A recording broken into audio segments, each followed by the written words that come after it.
second. Sure, sure.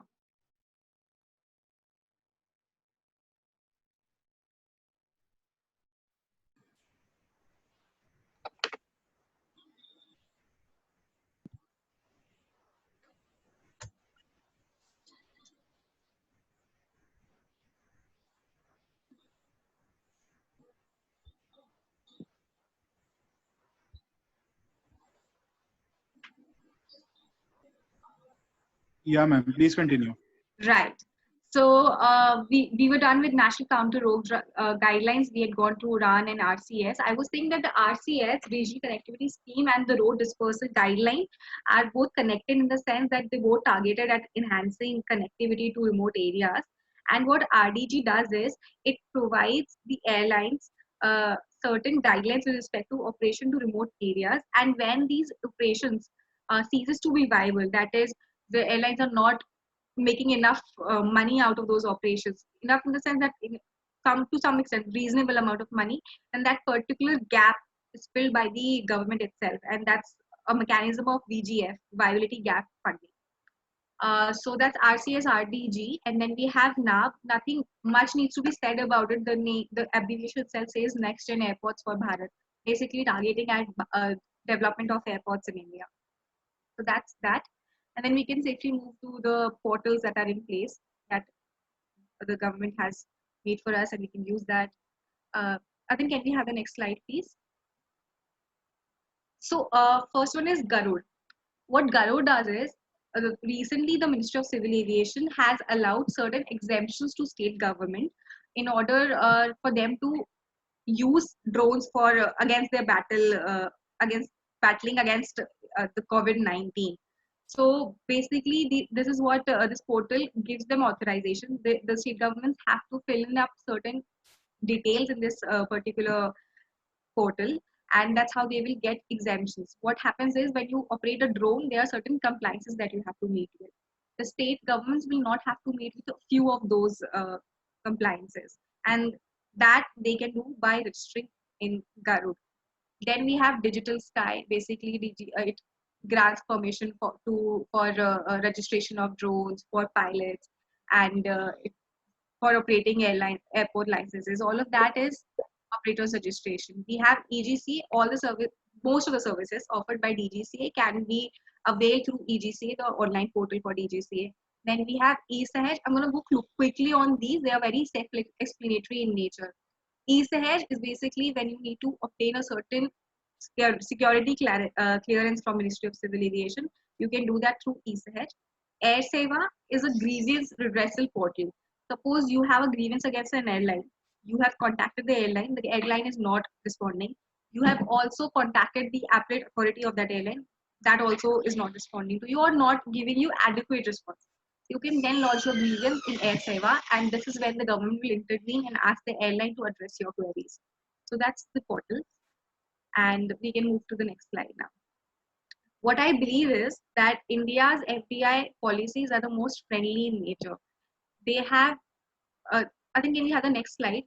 Why I say this is because India has allowed a lot of, has allowed 100% participation of private entities in development and creation of airports. Any kind of airport, be it a greenfield airport, be it a brownfield airport, any foreign entity can acquire 100% share in that 100% share in that particular airport. So this basically means that a foreign entity can own an airport in India. So that's 100% FDI policy with respect to airports. Then we move on to the FDI policy with respect to airlines. We can go to the next slide. So far as those operations are concerned, where the airline undertakes commercial operations, these function in such particular airlines, a foreign entity can own up to 49% of share. If they want to invest more than 49%, they have to obtain permission from the government. So that's what 49%. Till 49%, no permission is required. No special permission from the government is required. So far as private operation of airlines goes, suppose somebody is availing charter services, an air transport services exclusively for yourself. In such airlines, a foreign entity can have 100% share. They can own it completely. So I will be answering, I will be taking the question once I'm done with it. Just give me, I'll be done with it very quickly. So yes, the supporting services. Now, the supporting services, we discussed what are the ancillary service provided in the sector. A foreign entity can own like a particular service provider completely. 100% FDI allowed means they can own a particular servicing agent here. It could be a ground handling agent, it could be a cargo operator, anything. Now we have the adjudication mechanism. It is, we are aware that a nature of a dispute determines the forum in which it will be adjudicated. Same goes for the aviation sector itself. If you have come across certain laws and which you feel is against the law, of course there's writ remedy for that. You can approach the High Court and Supreme Court in that case. If you are a particular stakeholder in the sector and have a particular contract with another stakeholder and there is some dispute with respect to carrying out of obligations in this particular contract, then this becomes a contractual dispute and you can approach the appropriate civil court in such a scenario. We have consumer forums and commissions. You see, what happens is at times you have an experience where what you were assured of, you don't get. What you get is something which is far off from what was assured. In that case, that service can be deemed as deficient service. And again, the deficient service, you have a right to go to the consumer courts. The consumer forums and commissions will take care of such a dispute and you can go to the consumer courts. Then we have ERA. We've understood that the economic regulatory authority, it assures that the price charge is not abusive, exploitative in nature. So if you're a stakeholder who's agreed with a particular charge, you can go to ERA. You can ask the regulator and you can tell them that this particular charge imposed by a major airport is troubling me, and it's troubling me because it is opposed to certain criteria that are laid in ERA. So in such a scenario, you can go to the economic regulatory authority. In case the ERA gives a decision which does not, which you want to appeal against, which does not meet a criteria that you were expecting, which you feel is something that is not as per the law, then you can approach the appellate authority against ERA, and that goes by the name of ERAT, Airport Economic Regulatory Appellate Authority. At present, it is the Telecom Dispute Settlement Appellate Authority, which is undertaking the function of ERAT as well. So that's what. So if you have an appeal, you can go to TDSAT under seek intervention from the appellate tribunal for aviation economic regulation. What is trending? We've heard of these topics and we haven't really. It has just this is something that we've heard from the very top of it, and we have no idea what exactly is going on. We've been hearing of disinvestment of Air India. Why is this disinvestment happening across so many years, and why haven't the government disinvested in Air India already? So what is happening as of 2020 is that initially the government was offering the NRIs and of course the Indian players a particular share. So Indian players could of course take in full stake in it, but for NRIs they could only take 49% stake, and this did not lead to materialization of this investment. So in 2020, what they've done is that they've increased the stakeholding limit for NRIs from 49% to 76%. So this is what is happening with respect to this investment of Air India. Then we have Jet Airways insolvency. Of course, many factors contributed to insolvency of this particular airline, which once hold major share in the sector. As of today, it is under insolvency under the Indian laws and the laws of the Netherlands. And the resolution professional appointed by India and the Netherlands are both supposed to be working together, ensuring that the insolvency goes smooth. Project Rupi Raftar is an outcome of Rupi Raftar working group. Basically, what they were trying to do here is they were trying to explore the possibility of financing industry in India. So airlines won't just go about purchase an aircraft and start their function. Most of the time it's leased out, and if at all it is financed, then there are certain modes through which they do the financing. So what the government of India is trying to do, the Ministry of Civil Aviation, that they're trying to create that industry within the civil aviation sector in India. At present, there isn't much players, there isn't much development in this particular sector. This particular project Rupi Raftar is aimed at developing that sector. That's what's trending. And I guess now we can appreciate better about the things that we have heard, that the COVID-19 has actually affected the sector so bad and the sector has been doing really bad. So, of course, the sector had started witnessing turbulence from, I guess, 2017-18 onwards. And 2019, it was very much official with a lot of airlines going bankrupt. We had hopes from 2020 first quarter, we discussed that, but all of that failed because there was suspension of airlines, and the already ailing health of the airlines was majorly affected by that suspension. On top of it, what happened was that the DGCA had issued circular that the airlines will have to refund the amount within 30 days.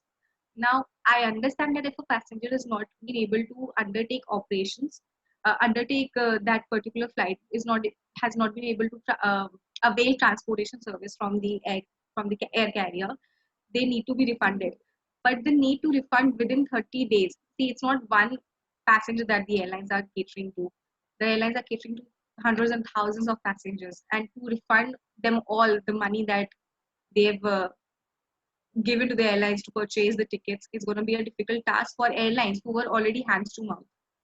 So that's something that is a major blow to the airline sector at least.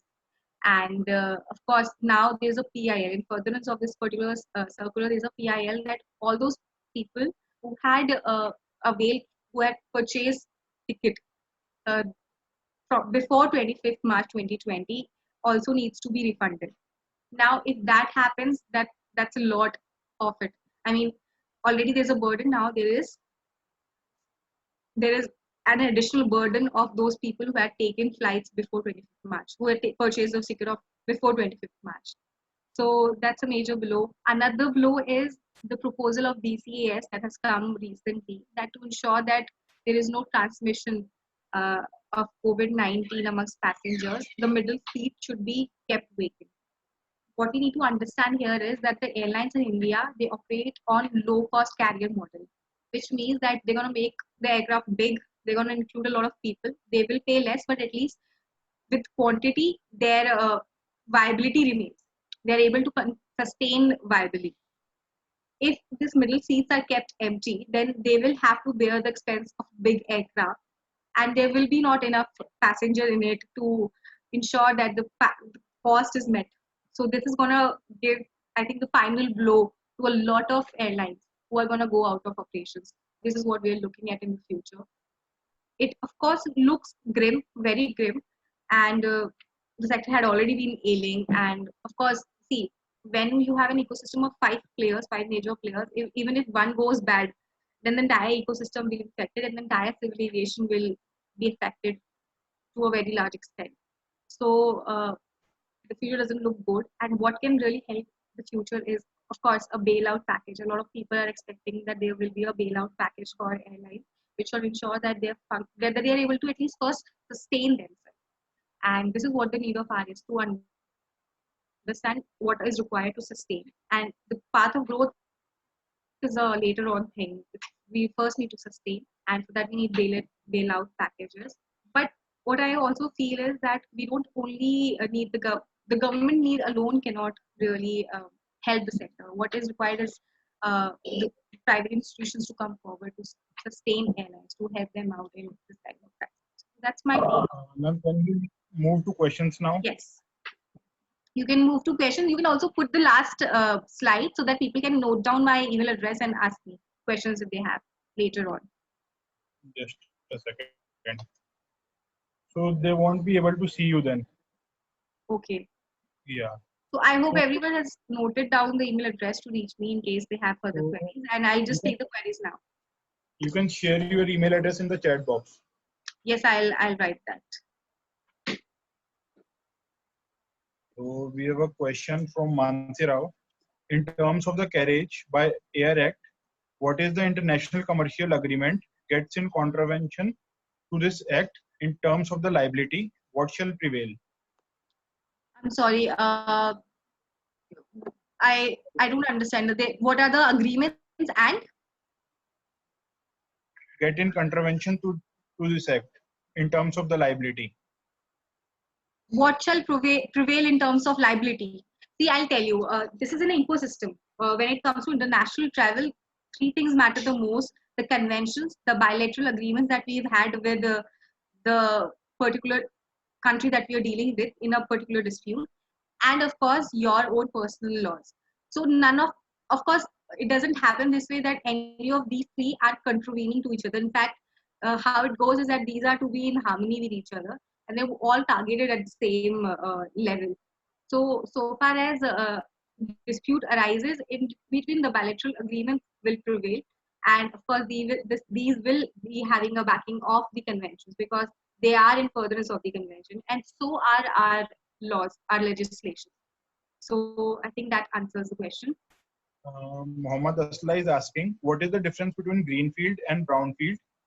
What are the future challenges faced by aviation sector? By the aviation sector, right? So first of all, the greenfield and the brownfield airports. Greenfield airport is an airport where there is only land. There is no nothing, no infrastructure. There is, you have to build it from the scratch. So the building of airport from the scratch is when the newly constructed airports are known as the greenfield airports. And the brownfield airports are the airports which are already in existence but are in need of certain development. So these are all brownfield airports. Now the second question was, what are the challenges faced by the aviation sector?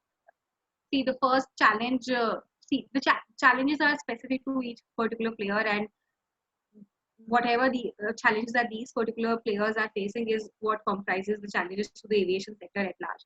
So the first thing is the airlines. As of today, the airlines are doing extremely, they're degrading. There is no hope for survival of a lot of airlines. So this is one challenge. The first challenge that the aviation sector has to face to, is the failing of so many airlines. So when the airlines fail, the operations at airports will be affected, and that's another challenge, that the airports will be failing. There will be less footfall in the times to come. People are not going to take up traveling so often. Leisure travels are going to go down. The economy is going to suffer recession. Ability of people to undertake air transportation is going to be affected. So that's a few of other challenges that the air, airports and the airlines will be facing. And when these are affected, of course, the cargo operation probably is the least affected, in the sense that cargo operations are still going on, but it's the passenger traffic at airlines and airports that's going to suffer badly, and that's going to have a huge impact on the aviation sector. And that's by large the major challenge that the aviation sector will be facing in the time to come. Nikhil is asking, after completing LLB, what are the opportunities in aviation industry? In the aviation industry, so see, if you're a lawyer, of course, you will be practicing aviation law, and you will be representing a few of these stakeholders. You can be representing an airport, an airline, an association of airports, or an airline, or consumers itself. So basically, so far as litigation goes, you can represent any of these stakeholders, and that's your practice in the aviation sector. If you are in corporate, there will be people will be asking you for transaction, for the legality of transactions. So suppose somebody has to start an airline in India, they're going to ask you. You're a lawyer, you have to tell them what all compliances are going to be there, what are the requirements, legal requirements that they have to fulfill to undertake the operations. So these are what you can do in terms of advisory, giving them advices, and you know, ensuring that their transactions remain within the legal frame of the sector. So that's yeah. So we have next question from Sharan Mehta. right. My question to you is that in light of the recent COVID-19, the airlines are facing operational challenges. What can be done to tackle such challenges and addressing financial investments in the industry? So far as the financial investment goes, of course, we have a very liberal foreign direct investment policies.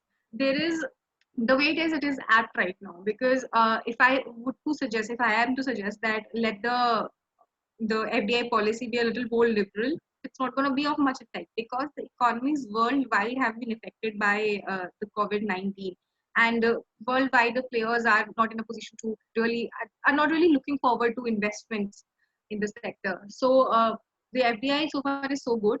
What can be done is for passengers is what I feel that this is a time that the airlines are really struggling to sustain their functions, and if at this time they are pressed for refund of tickets, then that's gonna be a major blow to them. They're gonna go out of the business. What I'm suggesting here is not that you would let go, you as passengers should let go of the amount. It's just that the amount would be deferred for now, and you can be repaid later with some other additional benefits. So the government and the adjudicating bodies before which this particular issue is, they should consider that. And apart from this, of course, the private players also need to support this particular player. The airports can come forward and maybe propose a deferment of certain charges, or to some extent waiver of the charges, because at if the airlines are not going to be there, the airport is not going to function. I mean, if there is no airline operating from an airport, what is the use of this infrastructure? So they need to come forward and help the airlines to sustain their function, and they can do that by giving certain waivers, deferment, things like that. Explore structures that take away the burden as of today on airlines to pay them. So that's one thing that we can do in helping the airlines. Mansi Rao is asking, what is the scope of aviation law if specifically dealt with international commercial practice? Immense, Mansi. That's an interesting question. I believe that the scope of aviation law when it comes to international commercial practice is immense. A lot of advisory is required in terms of the aviation sector worldwide, and there are so many associations and so many organizations which are just specifically dedicated to this kind of practice, advisory services, and all of that. So that's the scope of aviation law in that sector. If you're a lawyer, you're aware of the aviation law, you can assist them. You can explore opportunities with this particular organization and help in formulating policies and things like that. There are governments also. We have Ministry of Civil Aviation, which can you can actually. But then you were only asking for international commercial practice. So yeah, of course, there are a lot of international commercial firms also, law firms that deal with aviation law. This is where you can apply. Rupali Bajaj is asking how document review associate can enter into aviation sector. How can the actor? So how I'd like to answer this is what can they do? What kind of talent would help them in the aviation sector? You see, a document review associate is somebody who, what I believe is who's thorough with the contracts. So I spoke about development of aviation leasing and financing industry in India. So the document review associate can enter into that sector and provide legal services with respect to financing of the aircrafts and leasing of it. So all of these aspects, these are mostly primarily contractual in nature, and that's where a document review associate, I believe, would be helpful. Mr. Anupam is willing to speak. I am really sorry, sir. Due to lack of time, we can't allow you to speak. However, you can reach us to us. And now we have next question from Rupali. How much experience and what kind of skills we require to enter into aviation sector? So so far as the law goes, what you need to have is a law degree and sufficient knowledge of the aviation sector. You need to understand the sector's need, and you have to complement that with your legal knowledge. And I guess that would take care of your job as a lawyer in the aviation sector. You need to be aware of the laws, you need to be aware of the sector, you need to be able to relate the law and the needs of the sector. And I think that should take care of. We have a question from Sahil Agarwal. What are your thoughts on the scope of international arbitration in the aviation sector as FDI policies are friendly in India? I'm so sorry. Could you repeat the question?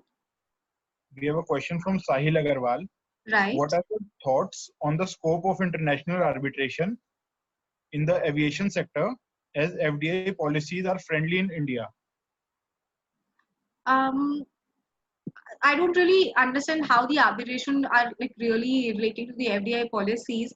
So of course, FDI policy will enable a foreign entity to come into India and partly own a particular operation in India. So if at all there is some dispute with respect to that, it will be governed by the contract and the mode of arbitration that is envisaged in that particular contract. And this is to do with more like more on the bilateral agreements between the countries and the law that the particular contract is subject. So that's that. Tara Paral is asking, ma'am, how good is aviation law as a career in India? So aviation law in India is still developing. There isn't a lot of it is not so widely practiced as other sectors in India. There are not many disputes which are coming up in aviation sector as of today. But of course, there is a scope. There is a huge scope in the aviation sector for the time to come, and that scope is going to increase with the time to come. You see, what is happening is that there is lack of awareness of aviation law amongst people also. There are no specialized course in law schools. So all of this is the reason why it is not really widely practiced or not undertaken by a lot of law firms, and not a lot of people are aware of it. So that's the present scenario. But for years to come, I am hopeful that this is going to increase. More and more people are showing their curiosity and are going to attain knowledge in the sector, and that's how the practice is going to develop.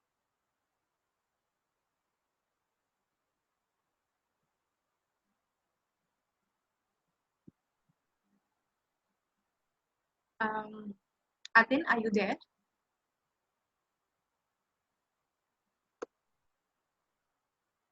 Yeah, just a second.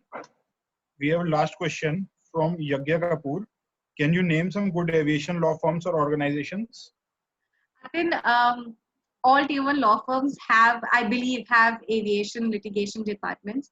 I can say JSA for sure because while I was associated with JSA, I was practicing aviation law there. So it has a very thriving aviation law practice as of now. And I'm sure other tier 1 law firms are also engaging into this particular subject of law. We have one more question. Can you please suggest area in which research is needed in aviation law? Area in which research is needed in aviation law. Well, I think as of today, what is important is to understand the entire legal structure at first, and then you can narrow down your research to a particular stakeholder. You can narrow down your research with respect to stakeholders and not really as a subject. So, after understanding the entire structure, you can choose one particular stakeholder, understand their market dynamics, understand what matters to these particular stakeholders, and conduct your research in that particular. That's specific research that you can undertake. So now we are running out of time. We'll end the session.